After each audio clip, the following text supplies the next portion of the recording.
दोस्तों नमस्कार। आप देख रहे हैं परत दर परत न्यूज चैनल का सिलसिला कार्यक्रम में आज का मुद्दा है, क्या चौधरी देवीलाल जयंती रैलियां इनेलो और जेजेपी की साख में इजाफा करेंगी। 25 सितंबर 2023 यानी कि कल सोमवार को चौधरी देवीलाल जयंती के सिलसिले में 2 रैलियां होंगी।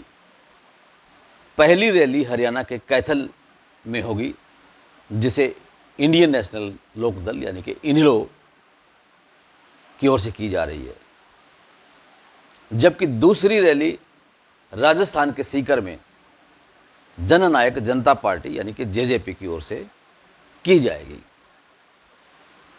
अब सवाल ये उठता है कि क्या चौधरी देवीलाल जयंती रैलियां इनेलो और जेजेपी की साख में इजाफा कर पाएंगी।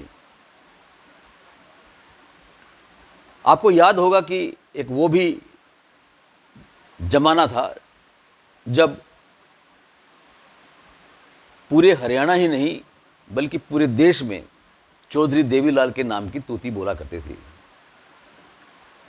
और देवीलाल एक मास लीडर थे, गरीबों और मजदूरों किसानों के मसीहा थे, और जब तक वो जीवित रहे तब तक इनेलो सत्तासीन रही। लेकिन उनके निधन के बाद से लेकर अब तक इनेलो सत्ता से वंचित है।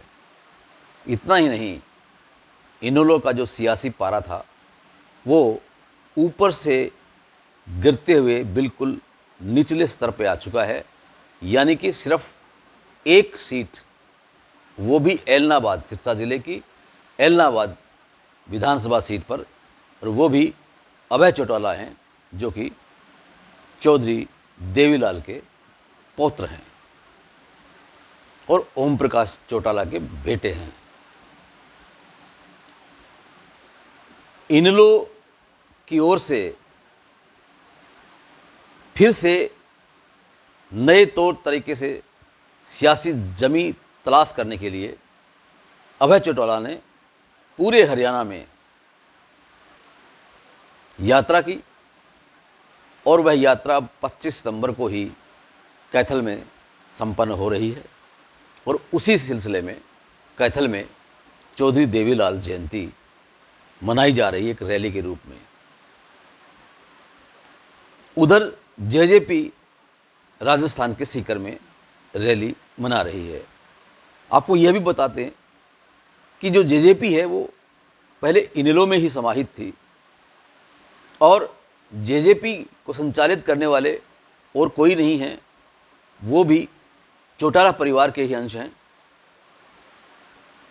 ओम प्रकाश चौटाला के बड़े बेटे अजय चौटाला जेजेपी के सुप्रीमो हैं, और अजय चौटाला के बड़े बेटे दुष्यंत चौटाला इस वक्त हरियाणा में डिप्टी चीफ मिनिस्टर हैं।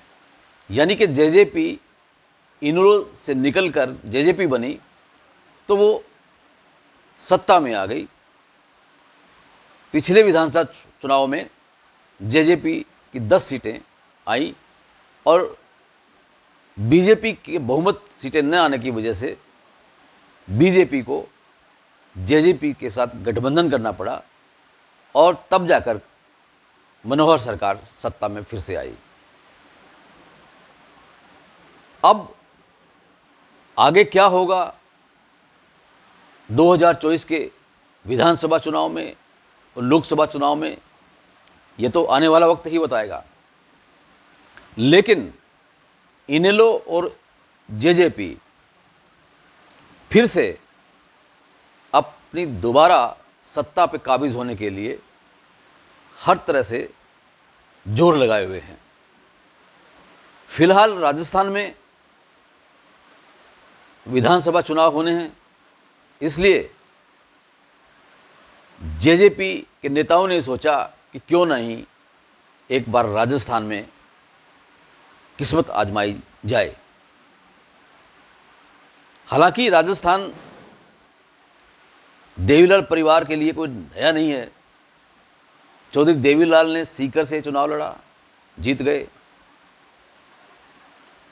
उनके पौत्र अजय चौटाला ने दादा रामगढ़ से और नौहर से चुनाव लड़ा, जीत गए। लेकिन जीतने के बाद वे दोबारा अपने निर्वाचित क्षेत्रों में लोगों से संपर्क साधने में कमज़ोर साबित हुए, तो दोबारा नहीं गए। अब फिर जेजेपी के सुप्रीमो अजय चौटाला और उनके बेटे दुष्यंत चौटाला, दिग्विजय चौटाला राजस्थान में सीकर में चौधरी देवीलाल जयंती रैली के नाम पर अपनी फिर से जड़ें जमाने की कोशिश कर रहे हैं। और जेजेपी ने ऐलान कर दिया है कि राजस्थान विधानसभा के चुनाव में हो सकता है वो करीब 30 विधानसभा सीटों पर चुनाव लड़ें। वहीं इंडियन नेशनल लोकदल ने कैथल रैली में INDIA, जो कि विपक्षी दलों का एक नया गठबंधन बना है, उनके नेताओं को, दिग्गजों को उस रैली में आने के लिए न्योता भी दिया है, जिनमें बिहार के मुख्यमंत्री नीतीश कुमार और इनके अलावा शरद यादव और इनके अलावा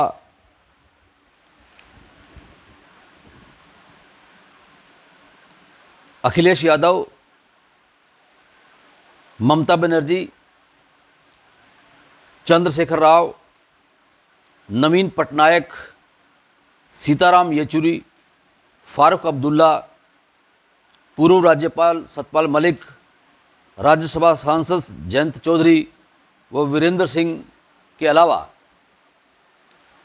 अभय चौटाला ने कांग्रेस के राष्ट्रीय अध्यक्ष मल्लिकार्जुन खड़गे को भी न्योता देने के लिए स्पेशल नई दिल्ली गए थे। अब देखना यह है कि इस रैली में विपक्षी दलों के गठबंधन INDIA में कौन कौन से दिग्गज शिरकत करेंगे।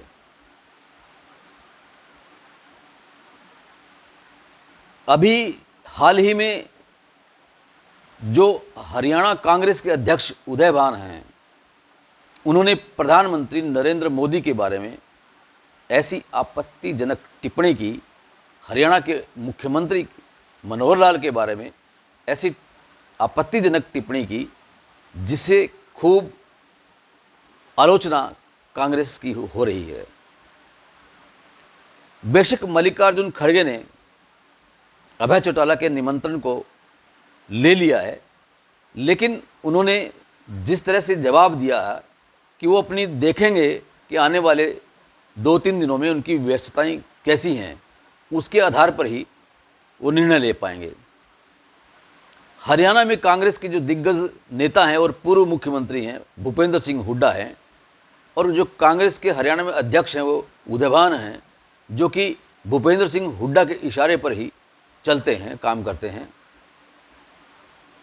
और आपको बता दें कि इनेलो और कांग्रेस में खासतौर से भूपेंद्र सिंह हुड्डा के साथ ओम प्रकाश चौटाला और अभय चौटाला के रिश्ते सही नहीं रहे हैं, और इनेलो नेताओं की ओर से ये अक्सर आरोप लगाते रहे हैं कि ओम प्रकाश चौटाला और अजय चौटाला को शिक्षक भर्ती घोटाले में 10 साल की कैद करवाने में भूपेंद्र सिंह हुड्डा का विशेष हाथ रहा है, जिसकी वजह से इन दोनों दलों में के नेताओं में आपस में सियासी तौर पर 36 का आंकड़ा रहा है।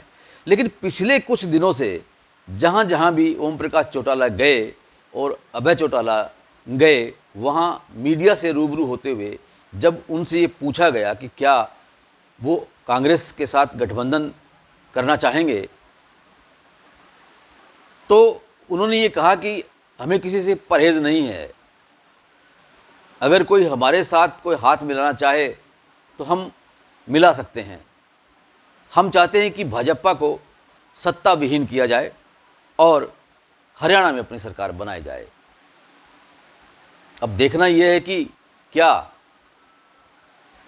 कैथल में होने वाली रैली में कांग्रेस के नेता और आम आदमी पार्टी के नेता शिरकत करेंगे या नहीं करेंगे, ये अभी एक संशय बना हुआ है।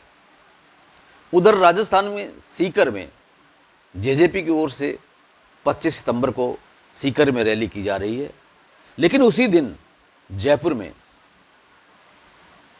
भाजपा की ओर से भी एक रैली का आयोजन किया जा रहा है, जिसे प्रधानमंत्री नरेंद्र मोदी संबोधित करेंगे।